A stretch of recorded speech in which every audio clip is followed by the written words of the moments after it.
Hey guys, this is On the Road. We've talked a lot about some of the drinks that you would commonly associate as cocktails that are made with bourbon. So we're going to make a little departure from that, and we're going to talk about some signature cocktails that our friend Robert here at Southside Smokehouse has come up with. So let's take a look at those.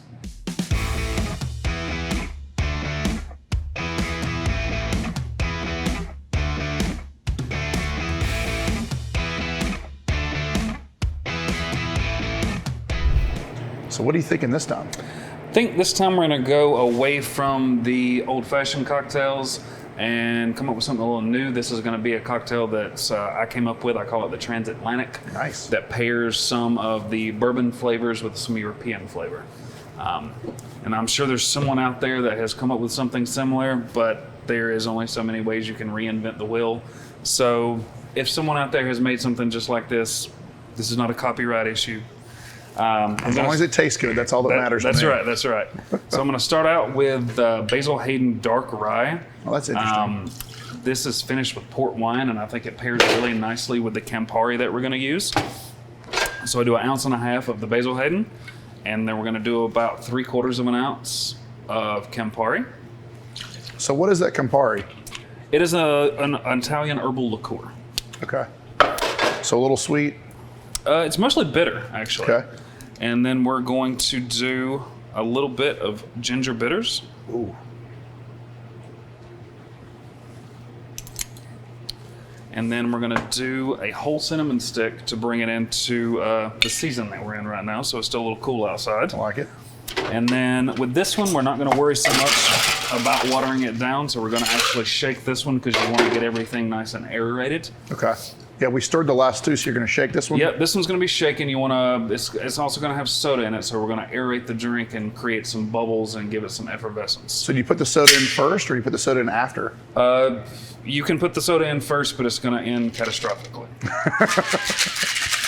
Or fun, either way.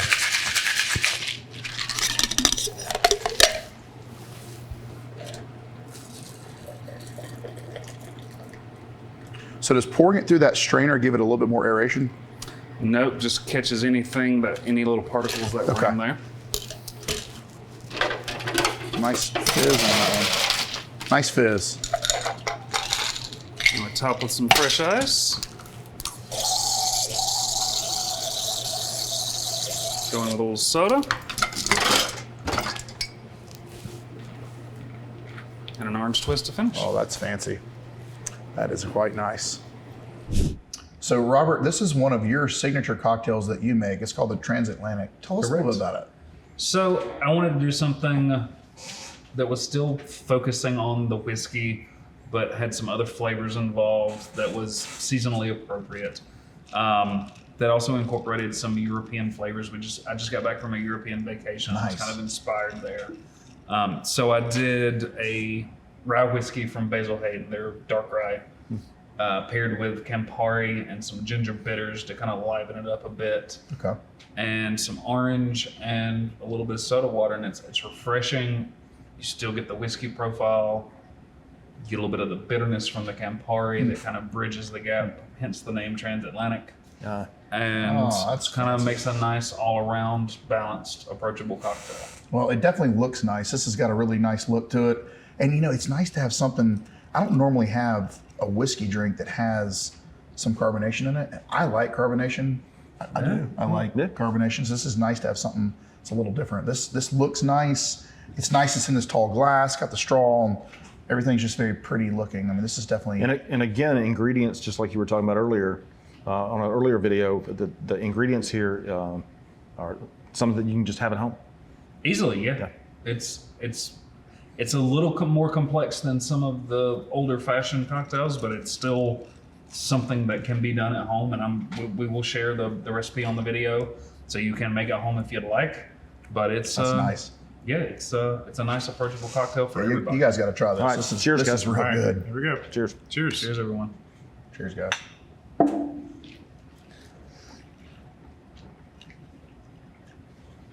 Oh, it's nice and light. It's not. It is refreshing. Not heavy. Sure. Yeah, it's really good. Yeah. You can taste the fizzy. The Big time. Yeah. The bitterness in the Campari on its own is very off-putting. But I agree with that. paired with the carbonation and the citrus, it's really kind of uplifting and really good. refreshing, and it kind of creates a nice light. Yeah, we talked about it with the Manhattan. You know, this with that carbonation and the soda in there, it tones that bitter down a lot. really with the does. Manhattan, you Correct. can it's really forward Very in that much so. Manhattan, and then this, it's more back end to me than it is front end. I like but that soda's doing that. Though. Yeah, That's but what's doing I think so too. But It's not overpowering with the citrus either, though. No. There's definitely it's certainly present, but it's not like That's really it good. doesn't taste That's like a very good. super citrus drink. It's almost like a little bit more of a grapefruitish. It is kind of a thing, but it's kind of grapefruitish. it's a little bit in the background. Well, the Campari paired with the orange kind of creates that grapefruit. Is that what's doing it? No, yeah. Because I definitely For get sure. some grapefruit on Because that. grapefruit is definitely more bitter than any other citrus. Right. Bitter orange. So yeah. the Yeah. Campari paired with the orange is creating kind of gives you that grapefruit effect. Yeah, Yeah, for sure. yeah, that's good. Y'all are going to want to make this at home. I'm just telling you. This is really Anytime people always ask me at the bar, like, is this drink sweet or is this drink such and such? I try to make all my cocktails well balanced. I want to be a little definitely. sweet, a little savory, a little bitter. I want them to be well rounded that anyone can order and drink and enjoy.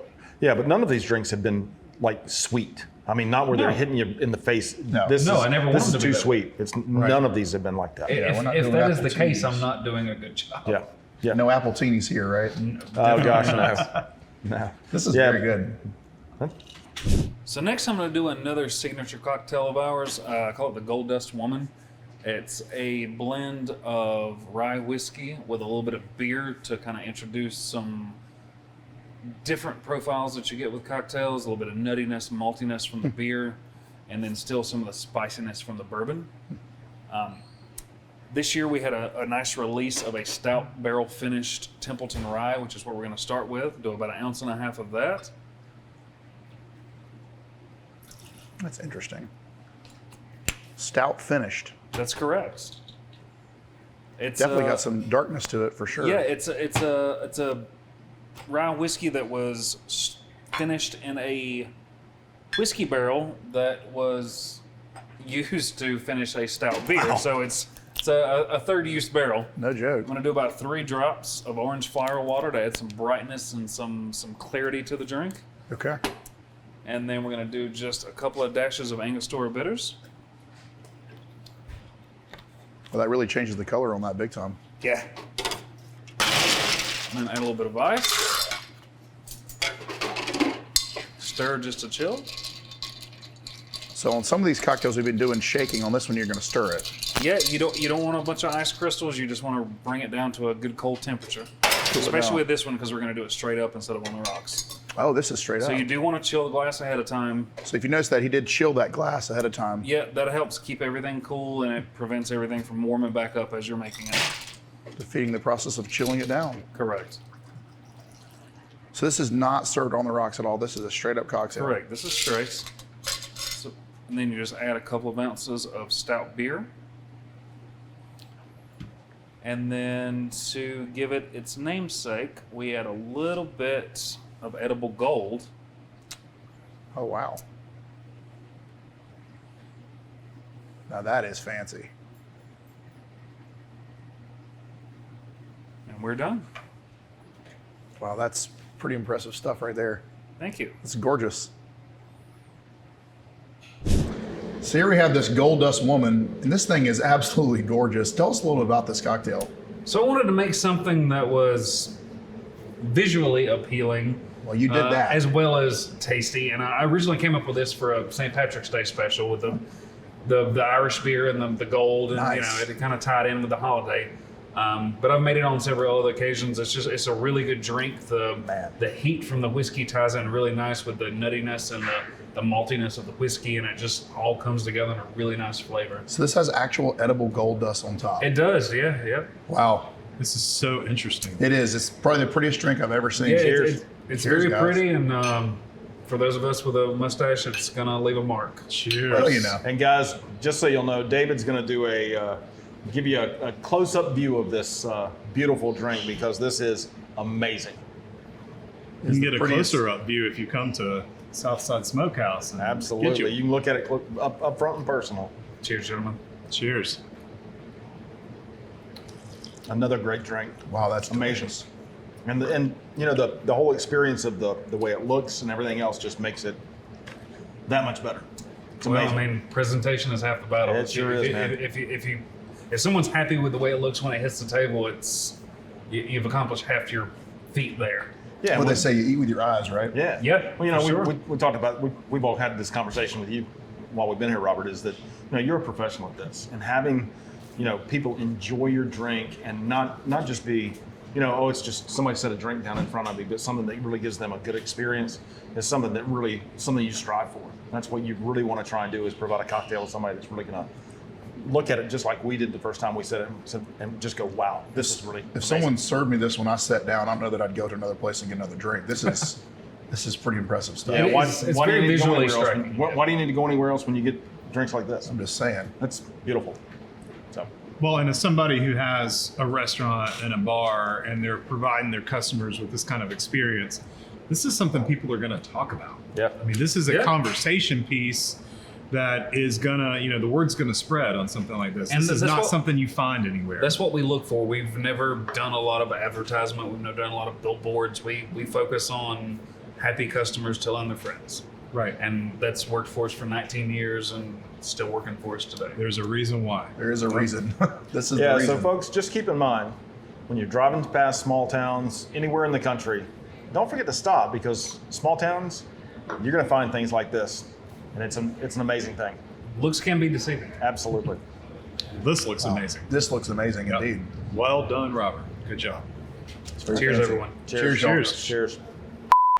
This is the transatlantic. Tell us I got how it. you I got created it. Yep. All right. This is the transatlantic. Tell us how I you got it, created Bill. So we've got this gold dust lady here that look. Let's try it again. Gold One dust more time. Speak woman. Oh, I'm sorry. I can hear you in the kitchen. It's all right. I'm sorry. Just let I quit. I'm sorry. I quit. Oh man. Have I a little gold on my face? Gold finger. I was thinking about Goldfinger just a minute ago. But It's like, I feel like there's an Austin that's an amazing Powers. drink. That's Isn't it good? really good. It's Yeah, good. it's really good. And I'm not I don't drink. Does the gold drink beer. add any taste? That- Or no, taste beer. in anything? I didn't No. think so. I mean, that is unbelievable. That Yeah, gold is actually masterful. meant to color cake frosting. But this isn't actually gold, It's- right? Or is it gold? No. This is like a It's a It's not Goldschlager. no. Oh Lord, Goldschlager. Oh. No, it's not Goldschlager. It's meant to. Its actual intent is for cake frosting. You mix it in to add shimmer to cakes. But I've crazy. tested it out and realized it sits really well on liquid, and it's kind of hydrophobic, so it just sits on top and never mixes. Right. So it works well with the drink. How Yeah, that's cool really is good. that? It's terrible for my dishwater when I'm trying to wash I dishes. was about Oh, yeah. to I would ask. imagine Oh, that'd be is that a horrible. big deal? Yeah, it's a problem for washing dishes, but Oh man, it's got to be horrible for that. yeah. I almost have to wipe the glass. It's just like off when first. someone orders a White Russian, then I Oh, man. wash that one glass, Oh, and yeah. I got to change my dishwater. whole dishwater. Yeah, it's gone. All right. That's, cool. That's very cool.